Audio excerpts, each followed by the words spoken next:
Al observar el puente Golden Gate flotando sobre el Océano Pacífico, tus ojos pueden fijarse en su hermoso sistema de cables en suspensión. ¿Qué le ocurriría al puente si este sistema de cables no estuviese allí? En pocas palabras, sería una catástrofe. Desafiemos las corrientes mortales del Océano Pacífico y construyamos el puente Golden Gate con su ingeniero jefe de diseño, Joseph Strauss. También vamos a explorar las fascinantes hazañas detrás de la ingeniería que ha logrado el puente Golden Gate. ¡Acompáñanos!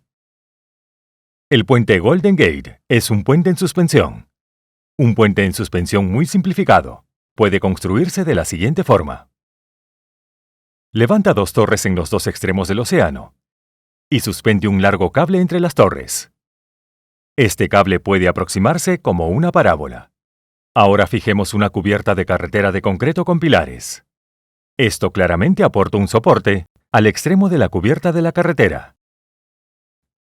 Cuando conectamos los cables de suspensión entre el cable principal y la cubierta de la carretera, el puente también se apoya a lo largo de su longitud, por lo que la superficie de la carretera no fallará como vimos anteriormente. Este es el diseño básico del puente en suspensión. Antes de explorar más sobre el puente Golden Gate, entendamos primero por qué los ingenieros eligieron un diseño en suspensión para este lugar. La distancia entre las dos costas del Golden Gate es nada menos que 2,7 kilómetros. Construyamos un puente de vigas convencional aquí. Se puede ver que la cubierta se apoya en varios pilares. La presencia de estos pilares bloquea el movimiento de los barcos por debajo. Como puedes imaginar, construirlos a 300 pies de profundidad en el agua sería extremadamente costoso. Por lo tanto, el diseño de las vigas no tiene sentido en este caso. Ahora consideremos un puente de arco. Esto sí proporcionaría caminos de paso para los barcos. Sin embargo, para mantener la forma de arco, el puente tendría que ser extremadamente alto. Semejante estructura sería bastante compleja de construir. Es por esto que Joseph Strauss optó por un diseño de suspensión. Un puente que podía suspender todos los inconvenientes que hemos comentado, de una forma muy eficaz. Ahora entremos en detalles del diseño del puente en suspensión. Este diseño tiene un evidente problema. Si construyes el puente de esta manera, las torres se doblarán hacia adentro como se muestra. El cable principal está bajo una enorme carga de tracción. Esto aplica una fuerza en la torre. Cuando solucionas esta fuerza, puedes ver que hay una fuerza horizontal desequilibrada que actúa hacia adentro de la torre, que explica por qué las torres se doblan. ¿Puedes encontrar una solución para este problema? Para anular esta fuerza horizontal, necesitamos que la misma fuerza actúe en la dirección opuesta. La solución directa es extender el cable principal y anclarlo hacia el suelo, mediante un sistema de anclaje.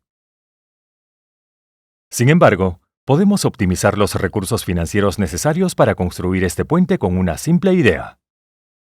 Todo lo que debemos hacer es acercar las torres entre sí. Ahora la longitud de la cubierta del puente sin soporte se reduce. Debido a esta, la tensión en el cable será reducido. Esto, por supuesto, va a causar que el cable tenga una menor área de sección transversal. La anchura de los cables principales es más de la mitad de la altura del ser humano medio. Como atracción turística, un pedazo de este impresionante cable principal se muestra cerca del puente Golden Gate.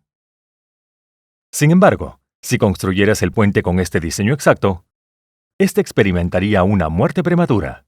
¿Puedes adivinar por qué sería este el caso? Las conexiones son la parte más débil de cualquier sistema estructural. La conexión directa de los suspensores de acero con la cubierta de concreto provocará la formación de grietas en la cubierta, ya que el concreto es frágil por naturaleza. Veamos cómo Strauss resolvió este problema. Strauss decidió conectar los suspensores a una estructura de acero. La conexión de acero a acero es siempre fuerte. Los detalles de la conexión entre los suspensores y la estructura de acero son mostrados aquí. La cubierta de la carretera se coloca sobre esta estructura. Strauss mantuvo la anchura de la carretera en 27 metros, para tener en cuenta las demandas del tráfico actuales y futuras. El ensamblaje de esta estructura no fue nada fácil, debido a las condiciones de niebla y viento en el lugar de la obra. Para facilitar el proceso, los trabajadores prefabricaron cada uno de los miembros de la armadura y los llevaron a la obra en barcos.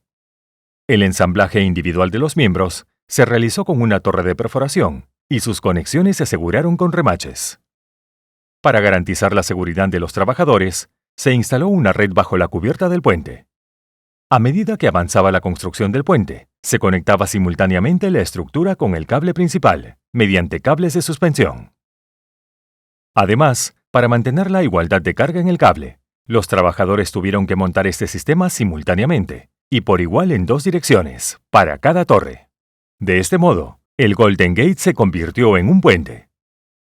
Se utilizaron 250 pares de cables verticales, que colgaron toda la cubierta del puente al cable principal. Luego de la construcción de las estructuras de acero, los trabajadores pintaron el puente de un color naranja internacional especial. Para continuar, examinemos algunos detalles de la construcción de carreteras de concreto sobre esta estructura sólida. Los trabajadores colocaron primero el encofrado de madera. Fijaron las barras de acero, las soldaron a las secciones de acero que había debajo. Y después vertieron y compactaron el concreto con un vibrador de aguja. Ya nuestro puente parece perfecto. Pero, ¿está listo para soportar el movimiento de vehículos? Aún no. Primero debemos afrontar otro gran reto de ingeniería: la expansión térmica. El concreto y la estructura de acero asociadas se expandirán o contraerán, de acuerdo a las variaciones de la temperatura ambiental. Si hubiéramos construido este puente como una sola pieza, durante un día caluroso y soleado, el puente se expandiría y provocaría una enorme tensión en la torre y en la carretera. Eventualmente el puente experimentaría daños. Si alguna vez has visto el puente Golden Gate, te habrás dado cuenta de unas conexiones peculiares en la carretera. Estas conexiones, llamadas articulación de expansión de los dedos, fueron la solución de Strauss para resolver el problema de la expansión térmica. Strauss dividió el tablero en 7 piezas separadas. Puedes ver que este puente tiene 3 cunetas. Las articulaciones de expansión de dedos se instalan entre los espacios. Durante un aumento extremo de temperatura, la longitud de la cubierta aumenta, y estas articulaciones se mueven casi 1 metro. ¡Qué solución tan elegante para un problema serio! Sin embargo, aún queda un pequeño problema por resolver. La expansión térmica del acero es ligeramente mayor a la del concreto. Esta expansión diferencial puede causar problemas a la cubierta de concreto, que está compuesta por una mezcla de concreto y barras de acero. Pero este problema de expansión es insignificante cuando la longitud es pequeña. Por eso el Golden Gate contiene pequeñas articulaciones de expansión cada 50 pies. Otro gran reto de diseño al que se enfrentó Strauss fue la altura de la torre. Hagamos un experimento para lograr un mejor entendimiento. Tengo 2 diseños de puentes conmigo. Una alta torre como diseño, que tiene un gran hundimiento. El siguiente, una torre corta como diseño, obvio poco hundimiento. La pregunta es, ¿qué puente da más fuerza a un puente en suspensión? Vamos a probar el primer diseño usando una cubierta de carretera, una cubierta muy pesada. Cuando se fija la cubierta de carretera, este diseño se mantiene fuerte. Este diseño es seguro. Ahora, al colocar el mismo peso en el siguiente diseño, una torre corta.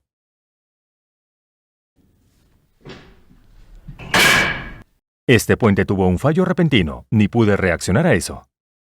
Así de breve hemos probado experimentalmente que el diseño de torre alta es el mejor para un puente en suspensión. Es más fuerte. La pregunta es ¿por qué?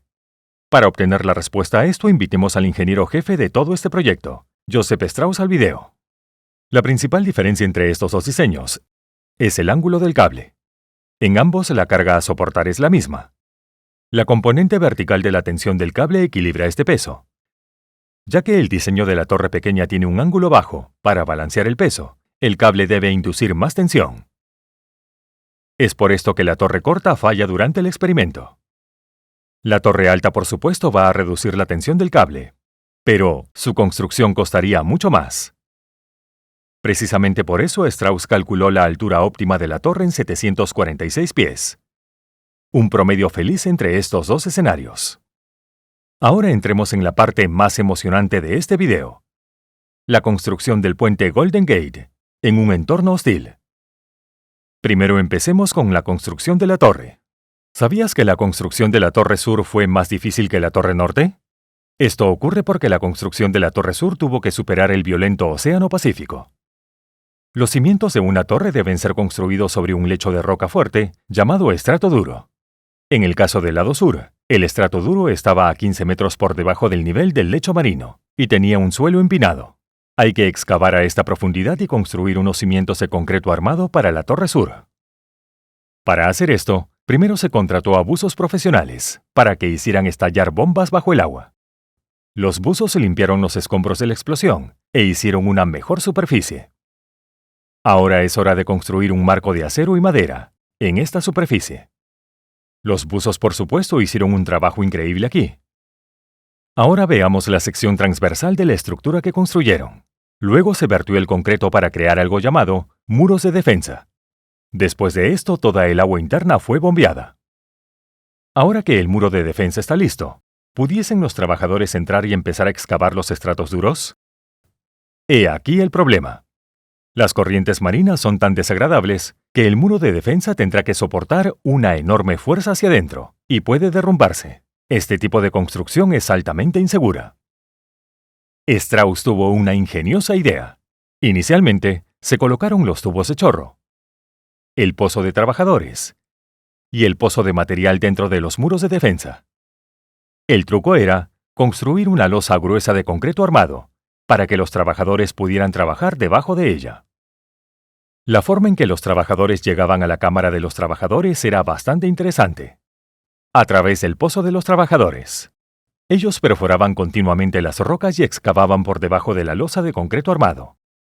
Esta losa de RCC soportaba los muros de defensa y protegía a los trabajadores que estaban debajo contra las corrientes mortales.